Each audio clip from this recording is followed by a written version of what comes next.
Welcome to a new episode of The Genius. Dear friend, if you ever get the chance to visit England, make sure to check out the Ashmolean Museum in Oxford. This museum houses a vast collection of artifacts, many of which are, let's say, borrowed from other nations. From ancient relics to Michelangelo's sketches and even Pocahontas's clothing, this collection is extraordinary and worth seeing. But in one of the museum's English sections, there's an unparalleled masterpiece, a priceless violin. This violin, dear listener, wasn't looted, it was donated to the museum. It's none other than the famous and most valuable Messiah Stradivarius, crafted by the Italian Antonio Stradivari over 300 years ago.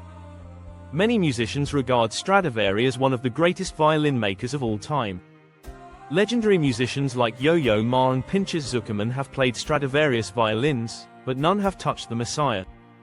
This particular violin remains in pristine condition, untouched since Stradivari's time. Its value? Over $20 million. In 1999, this violin became the center of a controversy. A curator at New York's Metropolitan Museum questioned its authenticity, suggesting it might not be an original Stradivarius. This sparked a massive debate, as the museum specializes in fine arts and such an accusation was a serious matter. The challenge? Tracking 300 years of ownership records to verify its origins. Scientists turned to Dendrochronology, the study of tree rings, to solve the mystery. By examining the violin's wood grain and comparing it with other known Stradivarius violins, they determined that the Messiah was indeed authentic. The wood's rings matched those of other violins from the same tree. Case closed. Dendrochronology might seem like a niche science, but it's incredibly valuable. Beyond verifying artifacts, it helps study natural phenomena like droughts, floods, and hurricanes. The story of the Messiah Stradivarius highlights the power of this science, but there's more. In Florida, researchers noticed something peculiar in the rings of certain pine trees. Narrow rings correlated with years of environmental stress, particularly hurricanes.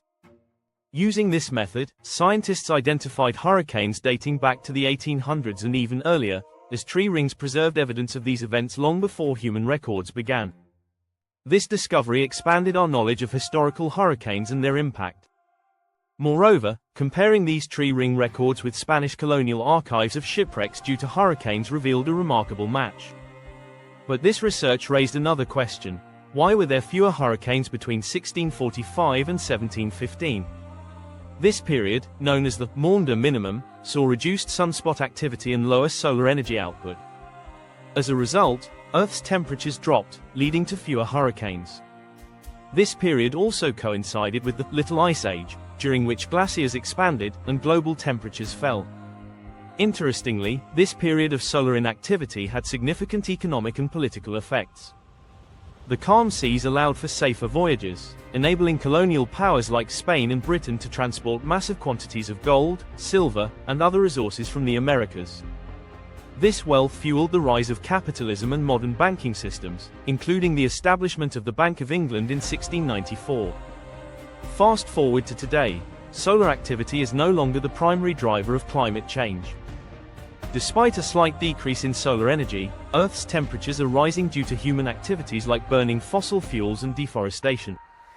This means extreme weather events like hurricanes are becoming more frequent and intense, even in regions previously unaffected, such as the Mediterranean.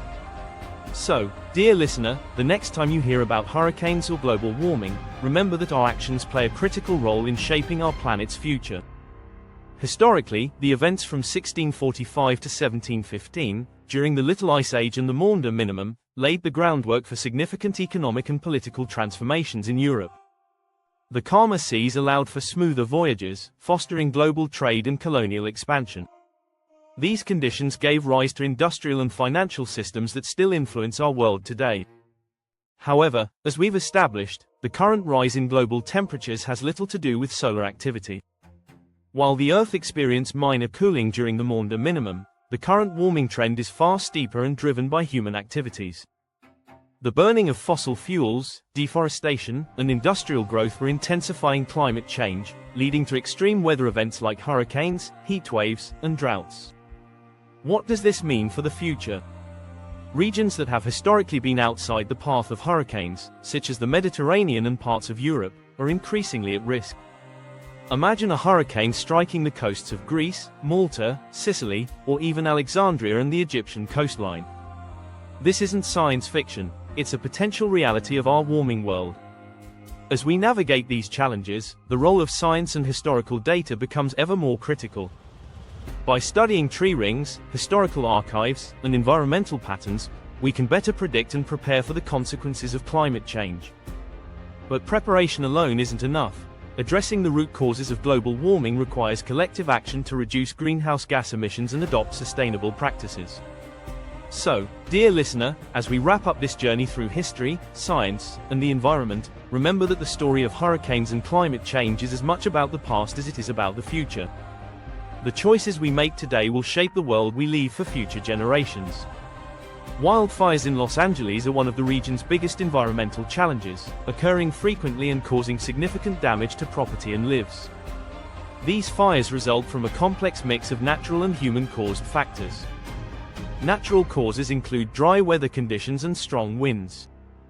Los Angeles is located in a relatively arid climate, particularly in the summer and fall months when humidity levels drop, making plants and vegetation in forests dry and highly flammable. Strong winds, especially those from the famous Santa Ana winds, further accelerate the spread of fires. These winds are dry and warm, increasing the evaporation of moisture in the soil and vegetation, making them more prone to ignition. At times, these winds are accompanied by thunderstorms, leading to lightning strikes that can ignite dry trees and plants, starting new fires. The mountainous terrain surrounding Los Angeles adds to the difficulty of firefighting. The rugged mountainous areas make it hard to reach fire sites with heavy equipment, slowing down the firefighting process and giving the fire more time to spread rapidly. The terrain also aids the winds in pushing the flames quickly from one area to another. Climate change plays a significant role in worsening the situation. With rising global temperatures, drought periods have become longer and more intense, increasing the risk of wildfires. Climate change contributes to more extreme heat waves and reduced rainfall, causing a decline in plant moisture, making it more likely to catch fire. On the other hand, human activity is a major cause of wildfires. Some fires start due to human negligence, such as discarding lit cigarettes in inappropriate areas or mishandling electrical equipment, which can spark a fire. Additionally, wildfires may result from agricultural activities, like burning crops or improperly disposing of waste. In some cases, fires may be deliberately set by individuals with malicious intent. These combined natural and human factors make wildfires in Los Angeles a recurring and devastating event, and local authorities and the US government continually seek solutions to mitigate their impacts, such as improving firefighting technologies and raising public awareness on fire prevention. Thank you for joining this episode of The Genius. Don't forget to like, share, and subscribe to the channel for more fascinating insights.